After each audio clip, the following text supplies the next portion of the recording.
Now this illustration deals with sizing the overcurrent device using non-time delay fuses. Now there's some information that should be known before you start your design. You want to find the three currents. Now look at this boxed in information, finding the three currents to size overcurrent protection devices mainly. The first step, you would go to table 430.250. There around page 333, somewhere in there, you'd have to go to that page number and adjust. And a 50 horse full load current rating of 65 amps would be for the full load current rating now of this 50 horse 3-phase 460 volt motor design B.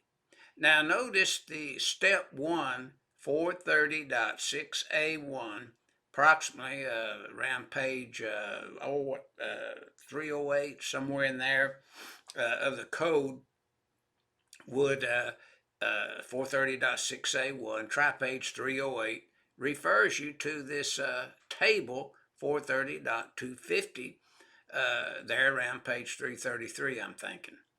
Now, the nameplate is used to size your overloads, 430.6A2 on page 309 of the NEC.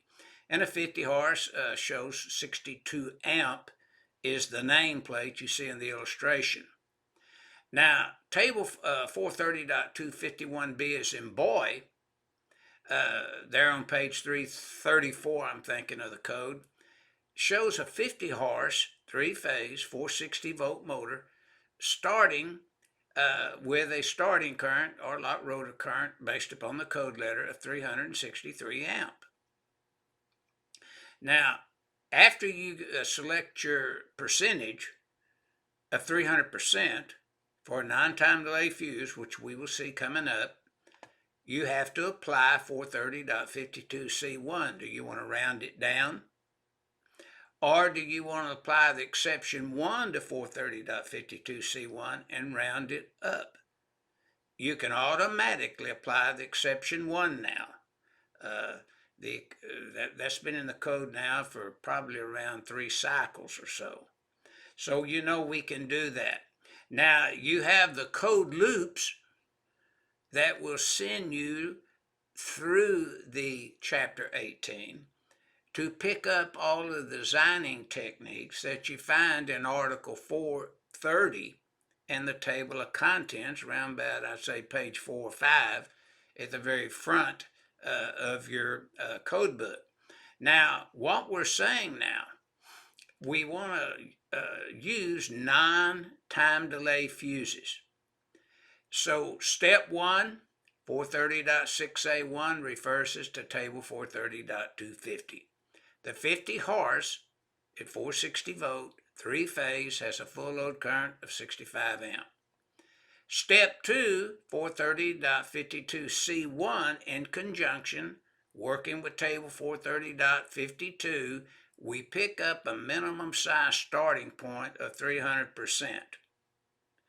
The application of the 300% math takes place in step 3, 300% of 65, comes up with 195. Now, as a designing engineer electrician, you have to determine a choice. Do I round up or round down? So if I go and apply step 4, calculating the next size, I'm going to round up according to the exception 1 to 430.52C1, and I'd round it up to 200 amp. Or you could say, no, in step 5, I'm going to review table 240.6A, where I selected the 200 amp overcurrent protection fuse, based upon the 195 amps. In step 4, I round up to 200, but I also could apply 430.52C1 and not exceed the 300% in step 3 and round it down below 175 to the next size fuse in table 240.6A of the code, and I could use a 175. So the solution to this would be that you would either round it down or round it up, and as long as that started the motor and accelerated the load, you would be home free with this design. And that's what this figure 18-25A is showing.